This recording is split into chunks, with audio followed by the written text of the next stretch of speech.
Hello and welcome to the On the Knob pod in association with thatsagoal.com. I'm your host, Will Rooney, and today I'm joined by regular tipster Henry Gibbs. Even Henry. Hello, Will. You okay? I'm all right, thanks to you. Yeah, not bad. Good stuff. And we also have a new member of the panel for listeners to indulge in. It is our good mate, Josh Brady. Josh, open to hit the ground running today.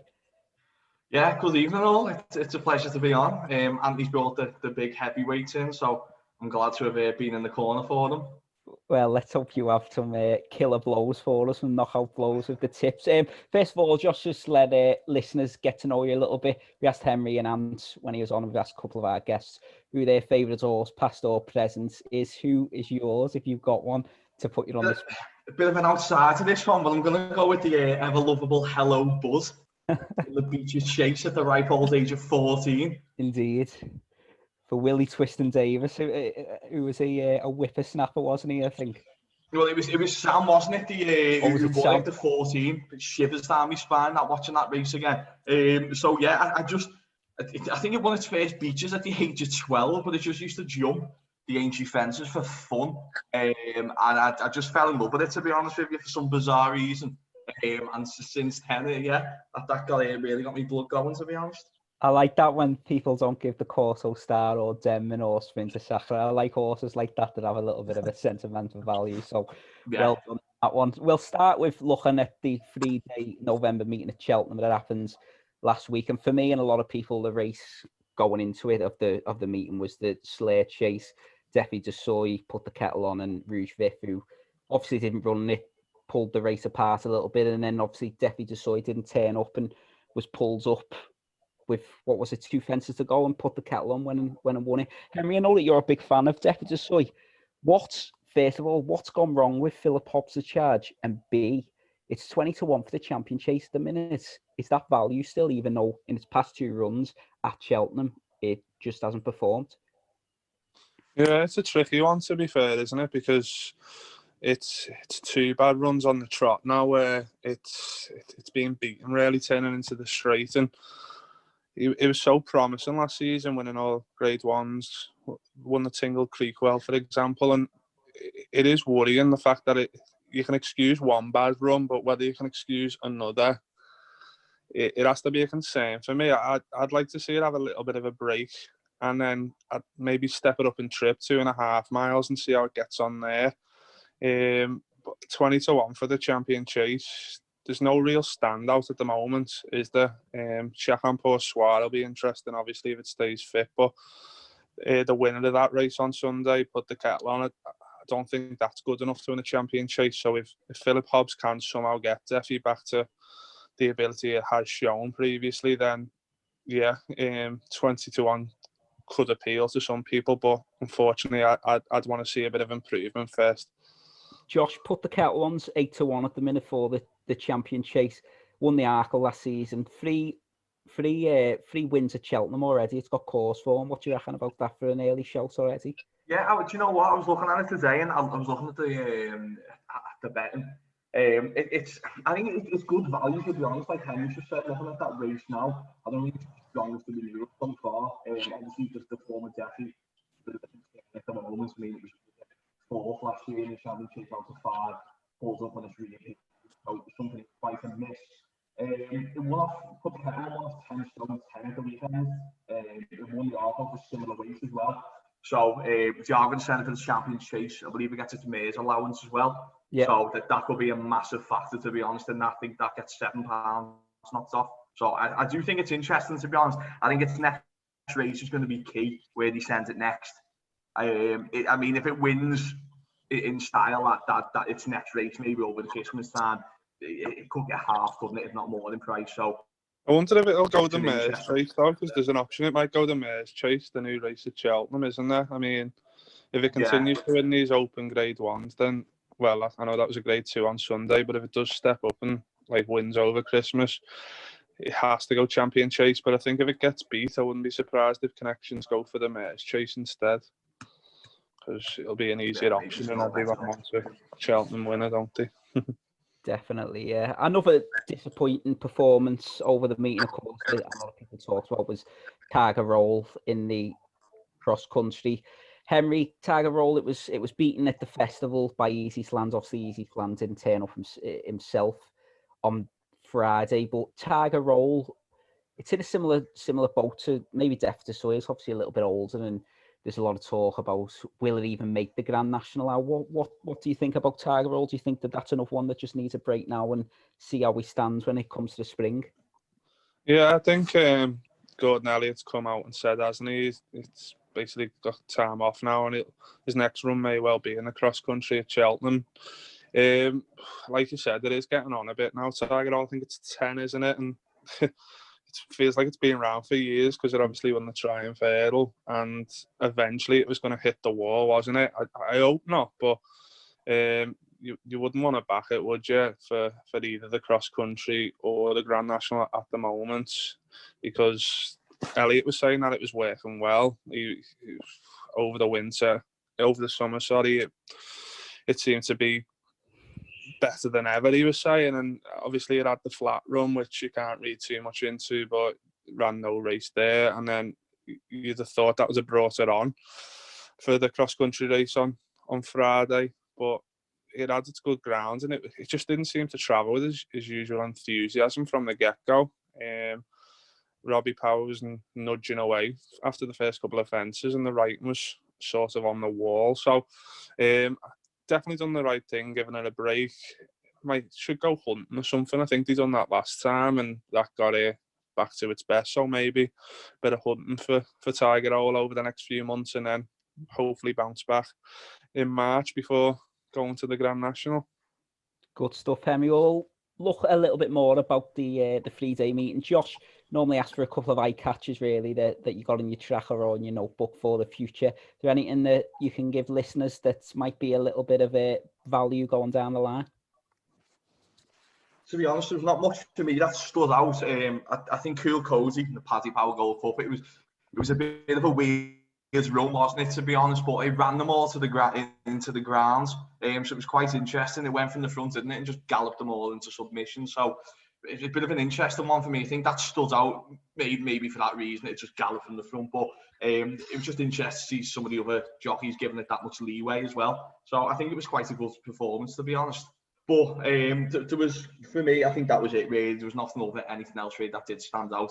As you just spoke to Henry then, I think a lot of eyes were on Tiger Roll, weren't they? As you just said then, it's an interesting one. Robbie Power just said didn't get into any rhythm at all. It's a strange one. The handicappers not relenting. So, as Henry just alluded to, I think it's going to be interesting what happens next with that, to be honest. Yeah, it was interesting them comments, weren't it? Because I think the handicapper come out and said, well, you can't judge it on what was clearly one bad run. It's not like it's been beaten, it's finished third, been beaten 12 lengths or something. It is a bit harsh on connections, isn't it? But you can understand where the handicapper's coming from by the same token. Yeah, absolutely. Henry, what about for you? Any other eye catches? I mean, the big breakaway was very impressive on his Chase debut, wasn't he, for the Contis Yard? Yeah, definitely. He's probably one or two for me, the big breakaway. Jumped like a stag, really, didn't he? He's impressive from the first fence. And one thing that I would make note of in regards to the big breakaway is a lot of Colin Tizard's horses have been improving for the first run of the season. So for that to look so impressive first time out, you'd expect it to improve again next time. And I think it's going to run in the Cato Star Novices Chase on Boxing Day. So that'll be an exciting race to watch. Hopefully we see a similar performance. The other one that caught my eye was another Colin Tizard horse, Eldorado Allen, that ran in the 2-mile Novice Chase on the Saturday. Gumball was leading 2 out and fell, but probably not many people think this, but I think Eldorado Allen had it covered. He's a strong stayer at the trip, and another one jumped well, and although Gumball fell, which was the main danger, it was still 20 lengths clear of the rest, and I think that will continue to improve. Colin Tizard said it's the best 2-mile chaser he's ever had, so that could be a lively player for the Arkle. Good stuff, gents. Well, enough of looking back. Let's move forward to this weekend, and the action continues thick and fast. racing from Ascot and Haydock. Where should we start first? We'll start at Haydock, shall we? The Merseyside circuit that's not too far away from us. The 150 on ITV Racing is the Betfair Racing only better handicap hurdle over 2 miles free furlong, 17 runners in the field. Henry, I'm going to come to you first on this because Kid Commando's in the field. You tipped him up last time at Ascot and he was your eye catcher of that weekend. So will you be sticking by him? Yeah, I will, most definitely. I think he's 5-1 at the moment. He might even be a bit bigger because I've only got William Hill up at the moment. But yeah, I think that's more than fair. Like I said last time, he's a horse I really like. As you said, put him up on as a horse to follow throughout the season. And I did suggest that I think the race at Ascot was over 2 miles, and I did say that I think it would even appreciate a step up in trip, might bring out more improvements, and looks like Connections may agree because it's over 2 mile 3 furlongs on Saturday. And I just think that he's better than a handicap class horse, and although he's got a lot of weight, he won't man the ground. He's won twice on soft ground, so hopefully he can back that performance up at Ascot with another victory before maybe stepping up out of handicap company. Yeah, it looks like 5-1 is the best price about. Josh, what do you think about the race? Think Kid Commando can rack up another victory, or do you be looking to take him on? Do you know what? I was looking at a couple of horses, and a couple of horses got a bit of form going into it, but I just think at the level Kid Commando's ran at, it stands out for me, to be honest. A couple of the other horses have won like a couple of class 3s, maybe a couple of class 4s, but as Henry said, it's a bit of a standout, to be honest, especially on this last couple of runs.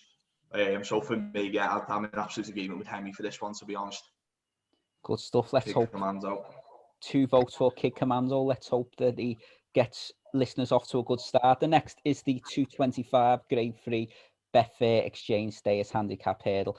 Over 3 miles, 19 runners. Another difficult one to pick the winner. An interesting one for me, Josh, is the jam man for Ronan McNally, who has made a few headlines, hasn't he? He's partial to a gamble or two in Ireland, isn't he? Will you? The infamous jam man, shall we say? What a horse. Every time that pops up in the race, it raises eyebrows, doesn't it, around the world? What do you reckon? Do you think that he's not coming over here for a jolly, is he? You know what I mean? No, I mean, as we all know, Haydock, this time of year, you don't get the weather, unfortunately, so he isn't coming over there looking for the day out. It's interesting because it won the Detroit Town Handicap Chase, didn't it? The big race at Navan a couple of weeks ago over fences, and then it's coming over here now, and it's running in the hurdle race, which is interesting. It's got form. It's won over flat. It's ran over hurdles as well. But for me, I like the Imperial Alcazar army. Fergal O'Brien, Paddy Brennan on board as well. Spent his life over hurdles. It is its reappearance. It hasn't ran since January, so it may well need the run. But I like the look of that. For me, looks a good horse. Second favourite at the minute. Henry, when Roland McNally has fun, you're always looking at the betting, aren't you? There's always the jovial texts in the WhatsApp group because you know what's coming with him. I mean, it's 7-2, 4-1. Surely he can't pull it off in a competitive betting heat like this on a Saturday. I know, it'll be, like you said, it wouldn't surprise you, would it? When he sends one over, they tend to win by about 30 lengths a lot of the time. He's just on fire with these handicap plots, whether you like them or not. But I think it's a bit interesting that he's got Miss O'Sullivan on board, £5 claimer. To be honest, I don't know much about Miss O'Sullivan. I can see that she hasn't had many rides. I don't think she's rode a winner recently. So in a big handicap like this, that would have to be a niggling concern for me. One I like is actually one on a bit of a bigger price, and I think it's Clooney, which is quite appropriate with Clean Rooney being in court at the moment. But yeah, I think this horse could run a big race at a decent price. He's always been highly thought of by connections with Ollie Murphy and JP McManus, and he really impressed me at Fontwell, start of October, when he won well despite not getting a clear run at a crucial stage. In behind him that day, the third was a horse called Giacomo. That went on to win a decent handicap at Aintree on his next start. So the form's there, and even the fourth ran well in a deep handicap behind Captain Tomcat at Cheltenham. I think he was beaten about 3 lengths. So form's definitely there. The grounds will be ideal for him. His best form's on a soft surface. He's got a lovely racing weight for a contest like this, and strong pace will definitely suit. He'll be held up, and I'm sure Aidan Coleman will be itching to get a winner prior to riding at Betante next weekend for JP. It'll be nice to get one on the board for him in a top race like this. Absolutely. And when you mentioned plots, we had one a couple of days ago at Hexham, didn't we? Bushy Park. What did you lads make of that? Because, you know, I know the betters forum have urged the BHA now to look into it. Philip Kirby owns and trained the horse. Does that sit right in sport? They've confirmed now, haven't they? They're investigating it, so they've confirmed now. It'll come out before that. They're going to look into it. I mean, it didn't sit right for me. I mean, what did it start today? It was high double figures, wasn't it? And it goes off like it was a 6-4, 7-4 favourite. There was absolutely no form whatsoever previously, was there? And it won quite easy in the end, to be honest. So I don't know. Like you say, it's obviously with the Jam Man as well. That's happened before as well. And I think maybe the Jam Man, if things like that hadn't happened previously, I don't think it'll be the price it would be. I think sometimes it's probably got the bookies running a bit scared, to be honest, in case it happens again. But I don't know. It's not great, is it, for the game when you see things like that? It does kind of raise. I don't know what you think, Josh and Will, but sorry. Go on, Henry. I don't know what you usually think, but do you reckon it's becoming more popular because of COVID, and obviously connections aren't getting as much money in training fees and prize money, and they're trying to win money another way? I don't know, because it tends to be the smaller stables that do it. Like, I know Philip Kirby's quite a big name, but if he's owning the horse, and I don't know, it's just I don't know how much money it'd take to move a market like that, especially through the week. I'm sure if he's putting a few thousand down, to be like you say, it'll just plummet straight away, because, like Josh said, bookies run scared of it now when you see a big bet on an outsider. I'm not being funny. Yeah, I agree with you there. As owners, if you owned a horse, would you be tempted to do something like that, or is your moral compass too good for that sort of plot? I definitely would, to be honest. I mean, if you had a top class horse, you wouldn't, but if you're buying one, like, it only costs you a couple of grand, why not? Keep your big racing. Every horse that runs is there to try and win, and it's trying its best, but through the week, land a little gamble, why not? Yeah, it's a tough one, isn't it? Because nobody's friends with the bookies, but at the same time as well, you don't want to kind of drag your horse through the mud a little bit too, yeah. But it's funny what Henry mentioned before as well about obviously the financial aspect.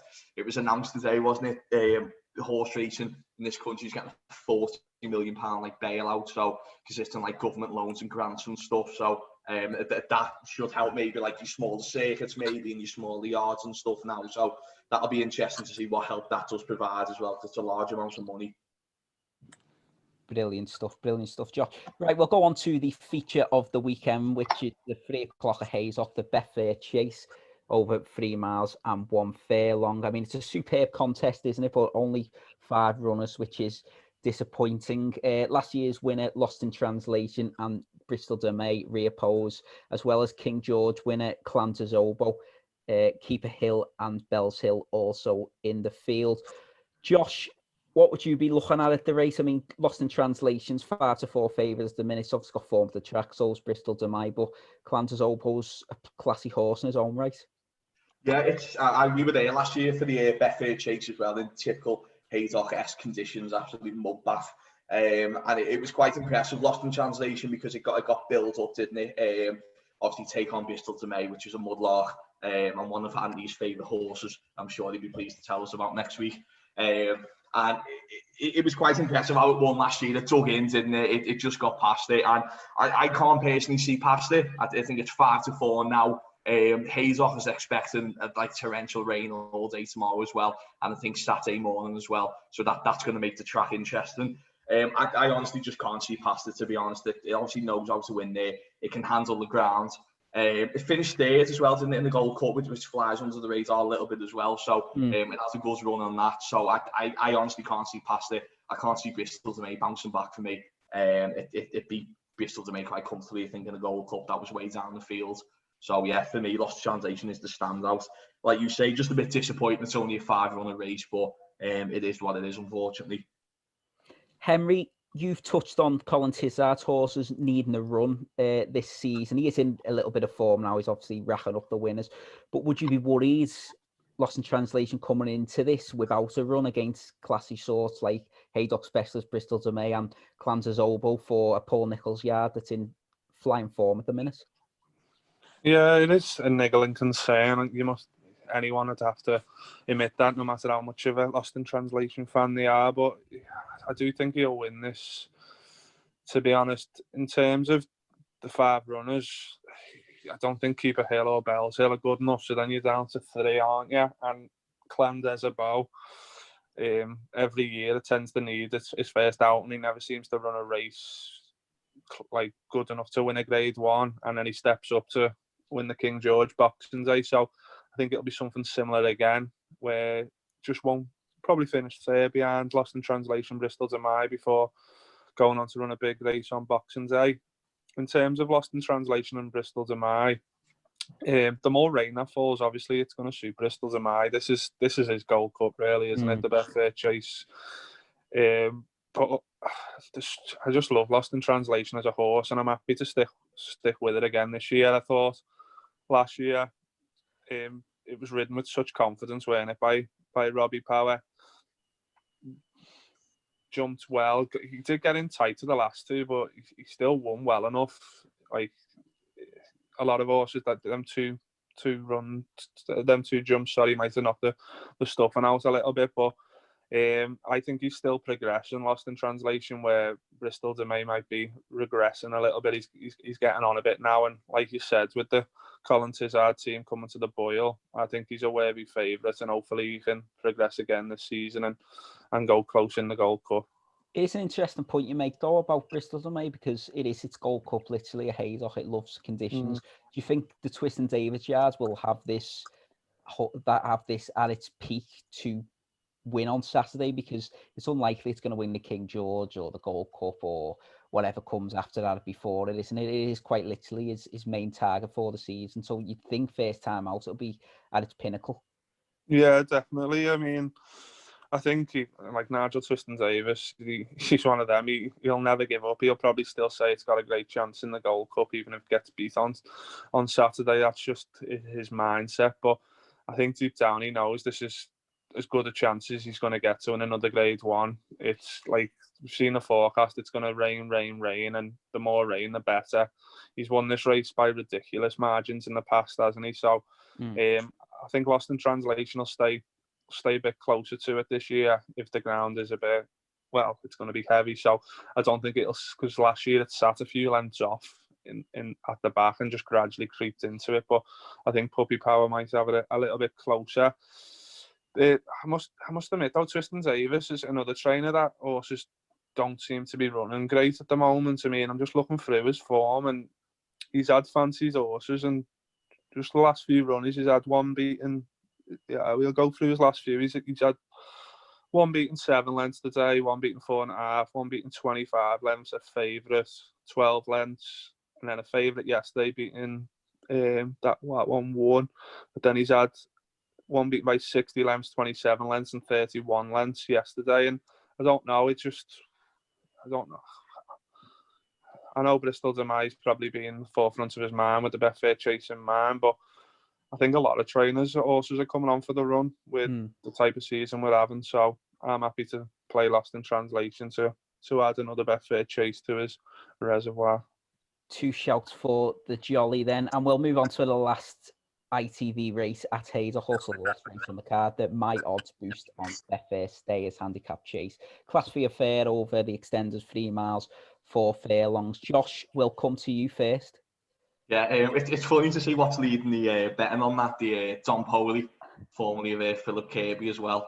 Me and Henry were there as well when he bought that in the ring afterwards. Remember that one, Henry? So that was interesting. But it's going to be an absolute slog, isn't it? I mean, over 3 mile 5, especially with the grounds as well. I like the look of number 8. She Need the Run. I think it's about rounds 8 to 1, 9 to 1 at the moment. It stays all day. That form's in the book. It won over 3 miles 5 at Bangor on its reappearance, and then it's finished a brilliant fourth at the Midlands National. So finished off last season with the fourth at the Midlands National. It does stay all day. It handles the ground as well. It's carrying 11 stone 5, but it's got a claim on Charlie Todd, who's taken £5 off as well. So I think that will help massively on the ground as well. That's going to have. So yeah, I like to look at that for me. She needs the run. And Henry, would you be picking in the race? Yeah, it's quite a good betting race, to be fair. It's 13-2 the field, so it is a good one to get stuck into. I like 2 towards the bottom of the weight. The first one I'll give a quick mention to is Financial Outcome. Rebecca Curtis' horse, and her horses have been running well over the last couple of weeks, and she's got a good record here at Haydock. The horse itself, he's a bit hit and miss. He's never been a consistent sort, but I think he is capable of running a big race off this mark, 119. It's interesting, he's gone off favourite 4 out of his last 5 runs. He's only managed a second and 2/3, but he's obviously well thought of, and connections must be having a good bet on him now and again for him to go off favourite 4 out of his last 5 runs. He comes into this race, he's double-figured price. He's only carrying 10 stone 10, and I just think Darryl Jacob on board, he's the type of jockey that could just nurse him into contention. So he's certainly worth an each-way play. The other one I like is called Alnamar for the Nigel Hawke team. This horse ran well on his seasonal debut at Cheltenham, where he finished 3rd, and he stayed on well for pressure that day, suggesting a step up and trip to these extreme distances wouldn't be an issue. It's also quite interesting that he's had a wind up since that run. So hopefully that'll help his breathing just in man with this extreme distance. He won on heavy ground at the start of the year as well at Chepstow, so you'd have to think heavy ground on this long distance won't be a problem. And I love the fact he just sneaks in here off a low weight of 10 stone 9, with Nigel Hawke having a great record at the track. He's one of my best bets of the weekend at 12-1, because you'll probably get top 4 each way on the day, and I can't see him being out the frame. Do the twist forecast, I'd pay something, wouldn't it? Well, yeah. Well, throw Josh's in for the tricast. Well, that's Haydock done, lads. We'll move on to Ascot as well, which is another great card, isn't it? The first race on ITV is the Chanelle Pharma 1965 Chase, formerly known as the Stella Artois 1965 Chase. Josh, are you a Stella Artois man, or do you like more of a cultured lager?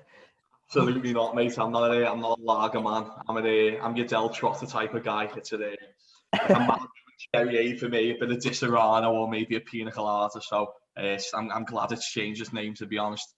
Leaves a sour taste in my mouth, Stella. Henry, what about you? Are you a Stella man, or would you give that a wide berth if you were offered one? I mean, it's not at the top of my list. It's probably not on my top 20, but if you were at a party and there was nothing else left, I'd drink it. Why not? I agree. It's not the best, is it? But I am absolutely over.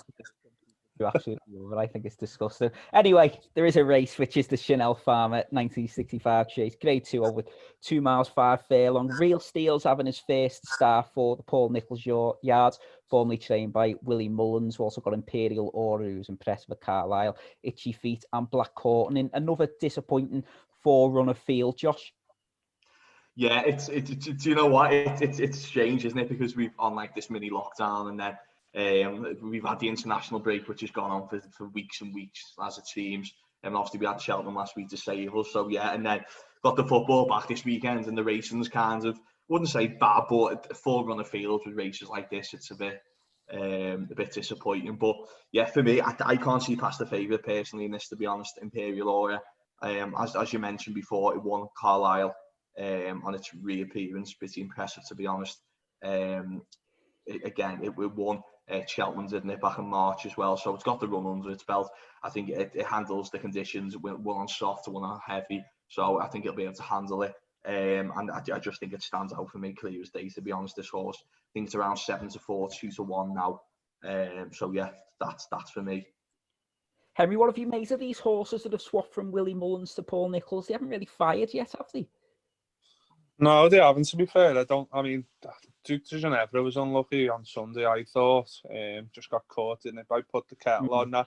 That's probably one that has improved for the change, but it is a big weekend for Nichols, really, because he's got real steel, and then I'm sure we're going to touch on the next race where he's got another one in Lorena, so he'd be open to at least get one on the board.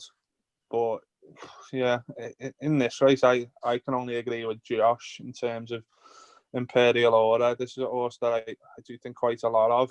I think he will go on to be a Ryanair contender, and you can get a decent price for that. I don't know if you can see that, Will, but similar to what Josh said in terms of what I've got to say, just won well at Cheltenham last year where he beat Galvin by 3 lengths, and Galvin's gone on to win since. The front two were well clear that day. He went to Carlisle for the Lister race for his seasonal debut, and that wasn't a bad little feel, that, and he just won pretty easily. He jumped like a stag, powered clear after the last one coming off the bridle, and I just think he can go in again in a similar type race and before going on to bigger and better things. Itchy Feet is obviously interesting, but that'll be expected to improve again this season. It's had a run, so hopefully that can come on. Ollie Murphy's starting to come to the boil after a slow start, and then you've got Black Corton, which, yeah, interesting, but you wouldn't be surprised if any of the 4 won, but it's Imperial Order for me in this one. 16-1 for the minute at the Ryanair, Henry. Is that something that would interest you? Yeah, definitely. I think that's more than fair. I can see it going off shorter, and with the Ryanair, a lot of the market leaders will end up going for the Champion Chase or Gold Cup a lot of the time. So I think 16-1 is more than fair. We've got another Grade 2 in the next race over hurdles. It's the Coral Hurdle, and another disappointing field, only 3 in it. No Goshen as well. Are we ever going to see the what should have been the Triumph Hurdle winner before? It's retired. But Lorena is the favourite at the minute with, Call Me Lord, sorry, 6-4 favourite, Lorena 15-8, and for someone, disappointing field, Henry, but will you be having a bet in this, or will you be happily sitting there and doing the hoovering while it goes on? I'll actually be having a bet on this race, to be fair, and I'll be backing the Outsider Song for Someone. This is a horse that I've always liked. Tom Simmons has always said it's the best horse in his yard, and it is a good horse. He jumps his hurdles fluently, and he's very slick over them.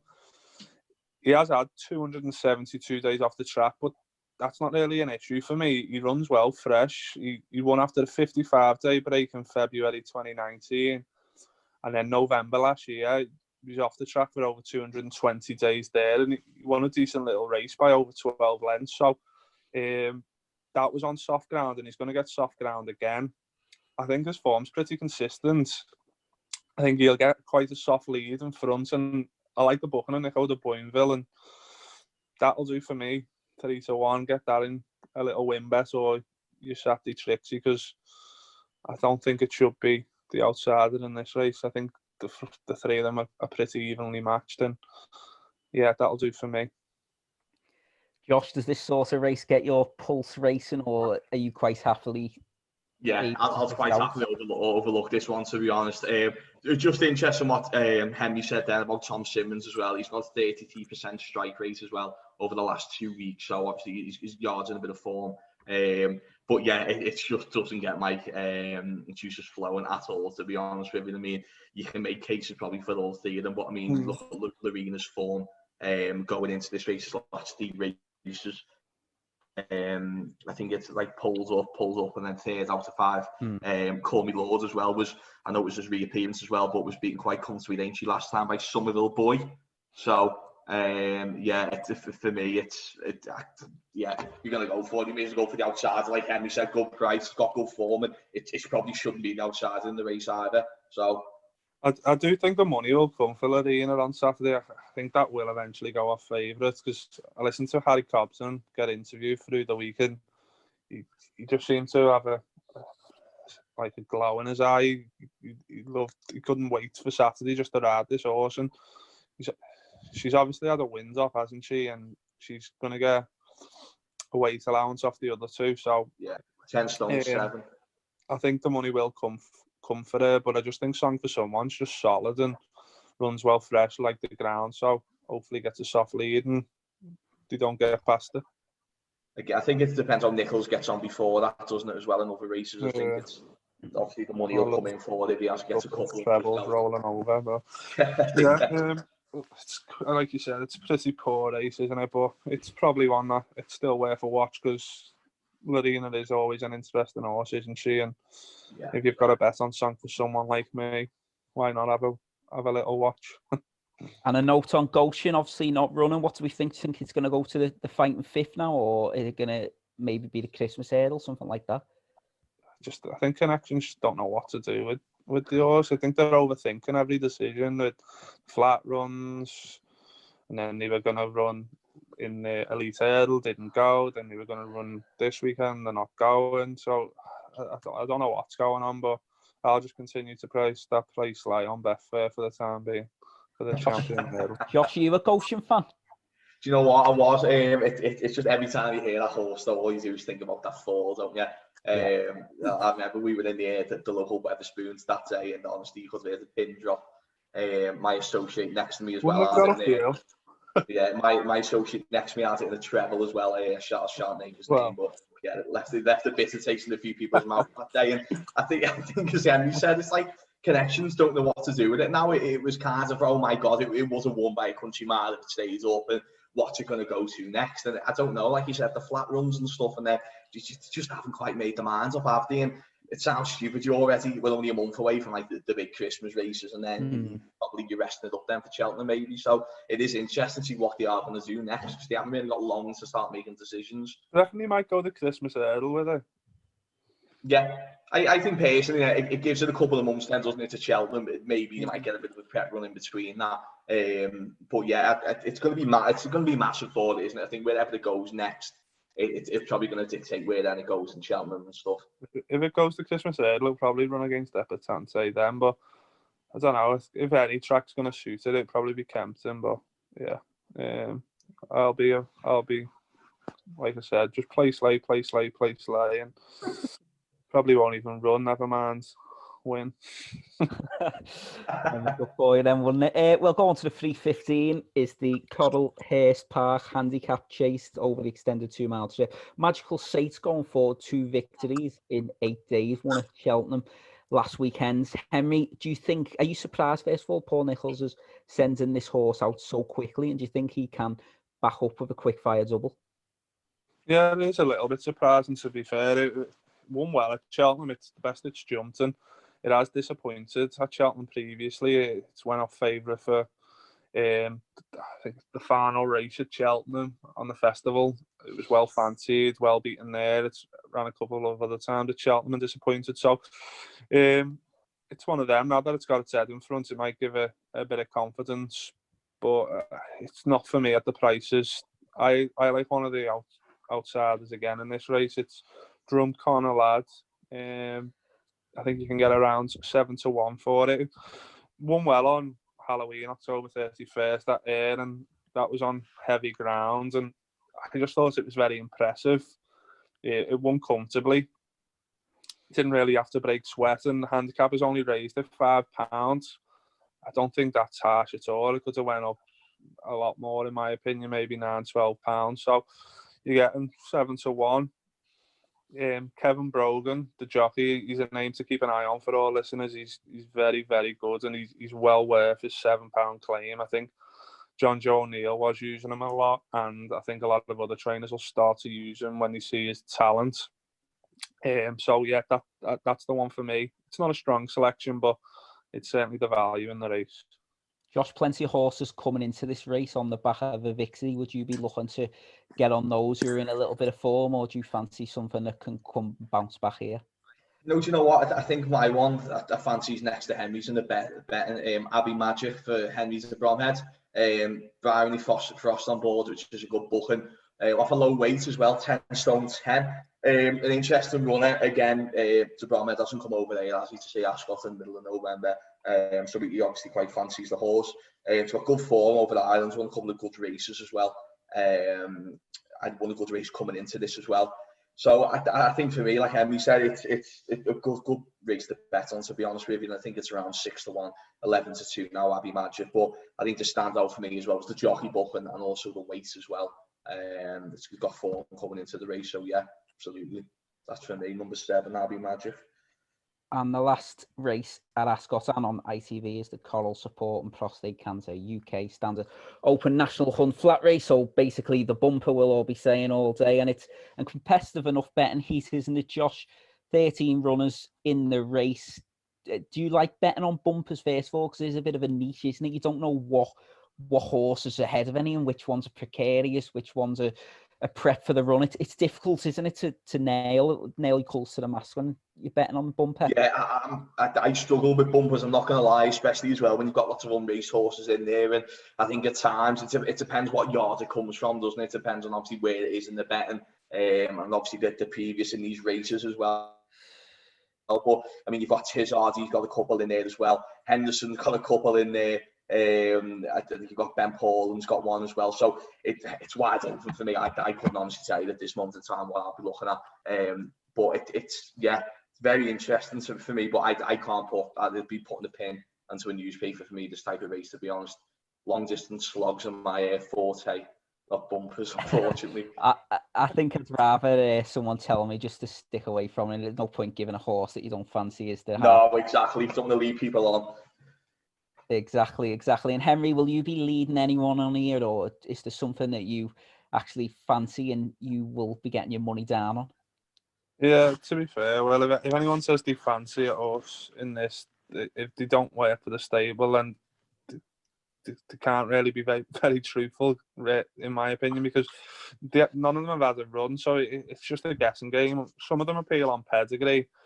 Can Do Kid, the Nichols one, heading the market, that's had a wins off. It's tongue-tied first time out, so that has to be a worry because it hasn't even seen a racetrack yet. And second favourites, Raisford, Nicky Henderson, that's being gelded already. So I think the market moves on the day will be crucial, and anything that doubles in price, I'd stay away from. And I'm sure you'll get a few decent priced horses now that get hammered in the morning of the race. That no hubs, no hoobs in the lost in translation colours, that does appeal on pedigree to me. But I'd have a look in the morning and wait and see if the market speaks in his favour. It's certainly a race not to be betting on 2 days in advance, put it that way, unless you are in the know. So yeah, similar to Josh, it's a no bet from me, but I'd stay away from the front two in the markets just because the few niggling concerns early doors.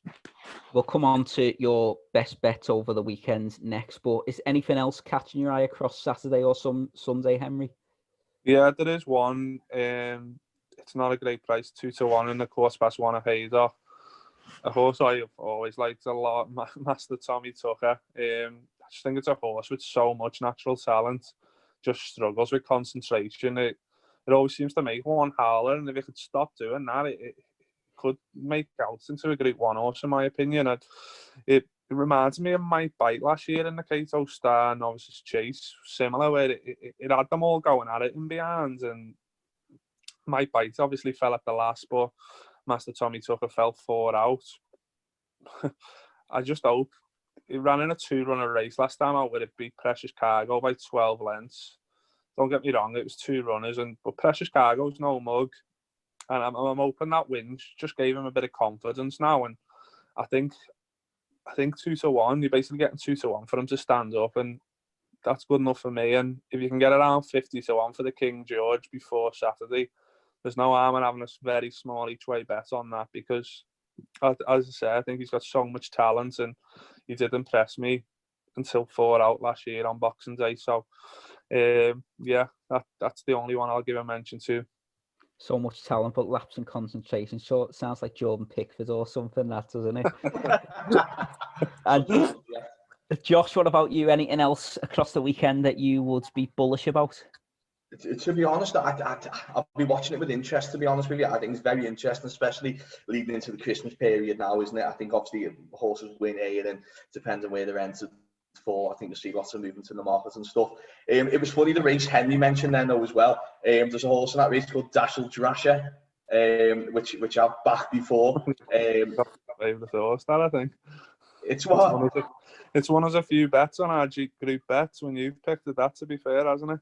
Yeah, very close to your heart. Yeah, and I just like that horse, to be honest with you, as well. So I'll probably, you know what, I'll have a little personal wager there with Henry, to be honest, and take him on a little bit there. I mean, I do agree with him. I do like Master Tommy Tucker, to be honest with you. It is a good horse, but that's actual Drashy. Yeah, I'm sure I've had it in the group bet before as well. Probably one of our many losing ones. But I just like the horse as well. It's got good form. But the problem is it hasn't run nearly a year now, which I think is going to be the only concern, I think, at the moment. But yeah, it'll be an interesting race, I think, for that. But yeah, it's funny you mentioned the same race. So I'll dash up Drasher just for a bit of interest. What will be up for grabs? Who has a personal bet? Who's the loser? What will be the forfeit, do you reckon? Oh, it depends, to be honest with you. It's a lucky 15 with their own money. 2 selections each. Yeah, go on then. Get on, Buster. I'll just give just another one to quickly mention on Sunday. Obviously, we've only got the decks at the moment, but the 12-10 at Navan, Monksfield Novice Hurdle. My novice hurdler to follow that I put up a couple of podcasts ago, Frick Delane, is currently in the decks, and I think it may well run. I think Elliot mentioned it as a target. 2 mile 4 furlongs, which I think is his perfect trip. Like I said, it's only ran once since the original podcast, and it won a nothing race by 8 lengths, just head and chest at Down Royal. So it looks like the competition could be a bit stronger on Sunday with it being a Group 3. There's a few other interesting runners, so if it does line up there, that's certainly one to keep an eye on, and you might get a fairly decent price if some of the others line up too. Yeah, also worth noting that Manella Indo's running later on that card, so an early Gold Cup look there. The Gold Cup winner. Right, so we'll move on to our best bets for the weekend. Josh, as the debutant, the floor is yours to stand up, put your heads above the parapet and impress. Want your nap and your next best bet for listeners to make a lucky 15. So your 2 selections, please. The pressure here, isn't it? Especially, I can imagine there's a couple of listeners who'll be listening carefully with this and probably got a... So it'll be interesting for me. I'd say Lost in Translation is probably a bit of a nap for me. I think it is sticking my head on the line a little bit there with that. I love the horse, to be honest with you. I love watching it last year as well. It was impressive. I do think that 5 to 4 as well, I think we'll probably go. I think on Paddy Power at the moment, 5 to 4. I think that'll probably go closer to evens. What's the next bit to make a lucky 50? Let's have a look. Do you know what? I'm going to put my neck on the line, but actually need the run as well, to be honest with you. I'm going to put that in there. He's got to go for the long distance race, because he's got to go for the long distance race. It's our baby name. So if I don't get a winner on that, it's been a pleasure. And enjoy the rest of your life during the podcast. Well, touch wood, we'll have a couple of winners there. And Henry, let's have yours, please. Yeah, my nap will be Kid Commando and the 150 at Haydock. Like I said, I just think it's better than handicap horse, and I'm hopeful it'll go in again. And are we going for a win, Lucky, or an each way one? Do we know? What price? It's got to be win, and if Lost in Translation's in it. I'll throw some for someone in then as well in the 240, the Coddle Hurdle at Ascot. The 3-runner race. I think you can get about 3 to 1, and that'll do for me. Excellent stuff, lads. Well, you've been listening to the On the Knob pods in association with thatagall.com. I've been your host, Will Rooney, joined by tipster Henry Gibbs and our debutant, Josh Brady. Let's hope it's a fine maiden podcast for Josh. Best of luck. I'll be to Aquilania, couldn't I? I'll disappear quickly into the wilderness. I'm sure you won't. I'm sure you'll have a couple of winners there. Well, best of luck for the weekend, and we hope that you listen again soon. Join us next time.